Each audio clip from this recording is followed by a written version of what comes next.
떠돌이 선비와 과부대. 옛날 옛적 어느 산골짜기 마을의 남편을 잃은 과부가 어린 딸과 단둘이 살고 있었습니다. 그녀의 이름은 심씨 과부. 딸은 아람이라 불렸습니다. 과부의 집은 초라한 초가집이었고 논밭이라고 해봐야 남편이 남겨준 조그만 밭몇이라니 전부였습니다. 날마다 풀을 베어다 염소에게 먹이고 장에 내다 팔아야 겨우겨우 끼니를 이을 수 있었지요. 마을 사람들은 안쓰럽다 하면서도 제 살림에 바쁘니 도와줄 겨를이 없었습니다.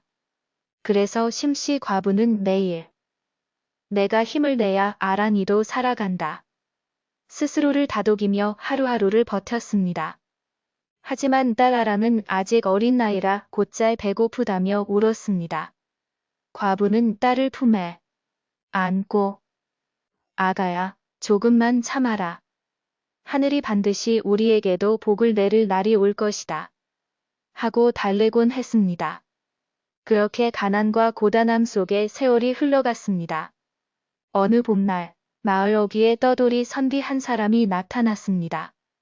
이름은 이도윤이라 했습니다. 그는 행색은 초라했으나 눈빛이 맑고 기품이 있어 보였습니다. 선비는 나그네 신세로 며칠 묵을 곳을 찾고 있었는데 마침 심씨 과부의 집 앞을 지나가다 기력을 잃고 쓰러졌습니다. 과부와 아람은 깜짝 놀라 급히 달려가 부축했습니다. 아이고, 이봐요. 정신 좀 차리세요. 어머니, 숨은 붙어 계세요. 과부는 선비를 반에 눕히고 장독대 뒤에 있던 보리죽을 끓여 먹였습니다. 며칠을 쉬게 하자 선비는 차츰 기운을 되찾았습니다. 과부대, 은혜를 어찌 갚아야 할지 모르겠습니다. 별 말씀으려. 길손이 쓰러졌는데 그냥 지나칠 수야 있나요? 그때부터 선비는 집에 머물며 아랑에게 글을 가르쳐주고 과부의 살림을 도왔습니다. 풀을 베고 땔감을 패는 일도 거들었습니다.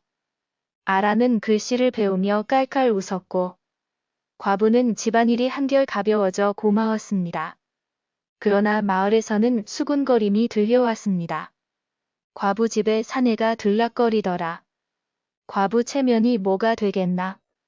심씨 과부는 마음이 불편했지만 선비가 보여주는 진실한 태도와 딸의 웃음을 보며 차마 내치지 못했습니다.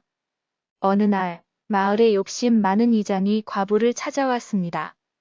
과부대, 사내와 함께 지내는 게 마을 사람들 눈에 곱게 보이지 않소. 더구나 그 선비란 사람. 정체도 알 수 없지 않소? 과부는 얼굴이 붉어졌습니다.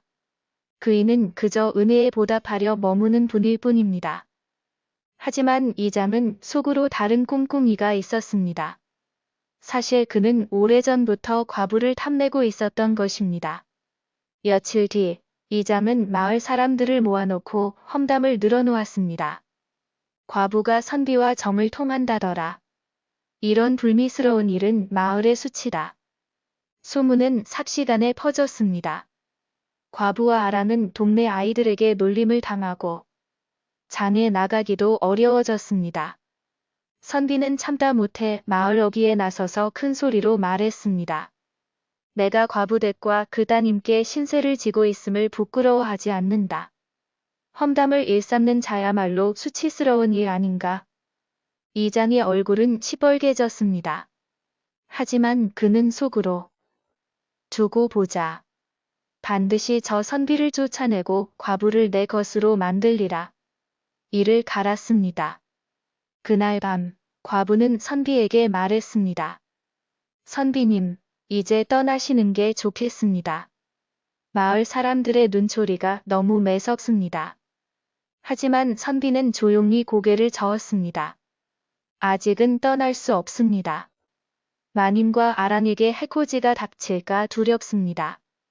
내가 곁에 있어야 합니다. 며칠 후 큰 장이 서는 날이었습니다. 이장은 과부에게 억지로 혼인을 강요하려 했습니다. 이제 저 선비를 쫓아내고 내 아내가 되시오. 그렇지 않으면 마을에서 발붙이고 살기 어려울 것이오.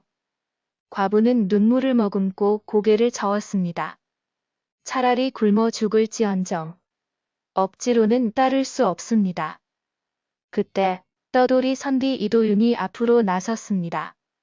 감히 말씀드리거니와 저는 결코 천한 떠돌이가 아닙니다. 사실은 나라의 벼슬하던 집안의 자손이요. 억울한 모함을 입어 떠돌다 이곳까지 흘러온 것이지요. 선비는 품에서 낡은 문서를 꺼냈습니다. 그것은 억울함을 벗기 위해 들고 다니던 상소문 초안이었습니다. 문장과 글씨는 뛰어나 누구나 선비의 신분을 알 수 있었습니다. 마을 원로들이 그것을 확인하고는 이 잠을 꾸짖었습니다.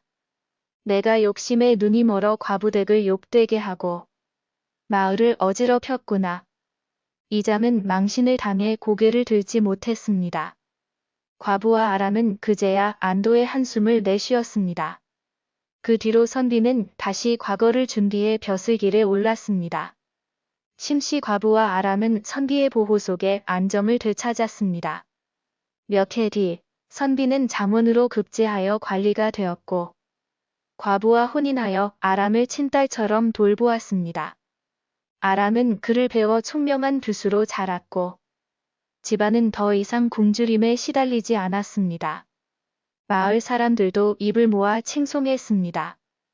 심씨 과부가 고생 끝에 복을 얻었구나. 착한 선비가 결국 하늘의 뜻을 이루었네. 그날 이후로 선비와 과부, 그리고 아랑의 집에는 잔잔한 평화가 깃들기 시작했습니다. 하지만 평화라는 것도 쉽게 오는 것이 아니었지요. 과부는 여전히 매일같이 새벽에 일어나 장독대 옆에서 물을 깃고 밭에 나가 김을 매며 땀을 흘렸습니다. 선비는 마을의 아이들을 모아 그를 가르쳐주며 소일했는데 어느새 마을 아이들뿐 아니라 어른들까지도 그를 찾아와 이야기를 듣고 지혜를 빌려갔습니다. 처음에는 곱지 않던 시선들이 차츰 달라졌습니다. 저 선비가 과연 허튼 사람이 아니구나. 학문도 깊고 사람됨도 바르니 우리 마을에도 큰 덕이 되겠네. 사람들은 하나둘 인정하기 시작했고 과부에 대한 험담도 점점 줄어들었습니다. 아람은 그런 변화를 누구보다 기뻐했습니다. 예전에는 동네 아이들이 놀려 눈물을 글썽이곤 했는데 이제는 오히려 선비가 가르쳐준 글을 읊으며 똑똑하다고 칭찬을 받았기 때문입니다. 그러던 어느 여름날 마을에 큰 비가 쏟아져 개울물이 불어나고 다리가 무너져 내렸습니다. 장에 갔던 사람들은 돌아오지 못해 발을 동동 구르고 강 건너 마을에서는 아이들이 고립되어 울부짖었습니다. 이때 나선 사람이 바로 선비였습니다. 그는 서슴없이 물살을 헤치고 건너가 사람들을 이끌고 안전한 곳으로 데려왔습니다. 그 모습을 본 마을 사람들은 감탄하며 입을 모았습니다. 배움만 있는 줄 알았더니 저희는 용기도 있구나. 과부와 아람은 가슴을 졸이다가 무사히 돌아온 선비를 보고 눈시울을 붉혔습니다. 선비는 빙그레 웃으며 말했습니다. 사람이 배운 도리를 실천하지 못하면 무슨 소용이 있겠습니까? 이 몸이 있는 것은 곧 이웃을 위해서이지요. 그날 이후 선비는 단순히 과부댁의 손님이 아니라 마을 사람 모두가 존경하는 스승이 되었습니다. 과부의 마음속에도 조금씩 변함이 찾아왔습니다. 처음엔 낯선 사내를 맞이해 불안했고 소문에 마음이 흔들리기도 했지만 이제는 진심으로 믿을 수 있는 사람이라 여겨졌습니다. 아랑 역시 선비를 친아버지처럼 따랐습니다. 밤이면 촛불을 켜고 책을 읽어주는 그의 곁에서 스르르 잠들곤 했지요. 세월은 빠르게 흘러 어느덧 몇 해가 지났습니다. 선비는 과거 시험을 보기 위해 떠났고 과부와 아람은 떨리는 마음으로 소식을 기다렸습니다. 어느 날 사또의 심부름꾼이 말을 타고 와서 소리쳤습니다. 이도윤 선비, 장원 급제하셨다. 마을 사람들은 환호했고 과부와 아람은 서로를 부둥켜 안고 눈물을 흘렸습니다. 이윽고 장원급제를 한 선비는 다시 돌아와 마을 사람들에게 큰 잔치를 베풀었습니다. 그는 마을의 어려운 이들을 보살피고 아이들에게 글을 계속 가르쳤습니다. 그리고 마침내 과부와 혼례를 올렸습니다. 아람은 그날 누구보다 환하게 웃으며 말했습니다. 이제 나도 아버지가 생겼어요. 혼례 후에도 선비는 벼슬길에 오르면서도 늘 초가집 시절의 은혜와 정을 잊지 않았습니다. 나라의 일로 바쁠 때도 가끔 마을로 돌아와 밭을 메고 아이들에게 글을 가르쳤습니다. 그는 벼슬아치라기보다 여전히 사람들 속에 함께 사는 선비였습니다. 과부와 아람은 더 이상 굶주림에 시달리지 않았고 웃음소리로 가득한 집안이 되었습니다.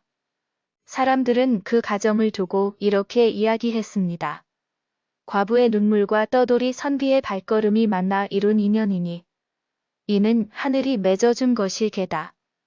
그리하여 이 이야기는 오랫동안 마을 사람들의 입에서 입으로 전해졌고 누군가 힘겨운 시련을 마주할 때마다 사람들은 늘 이 이야기를 꺼내어 말했습니다.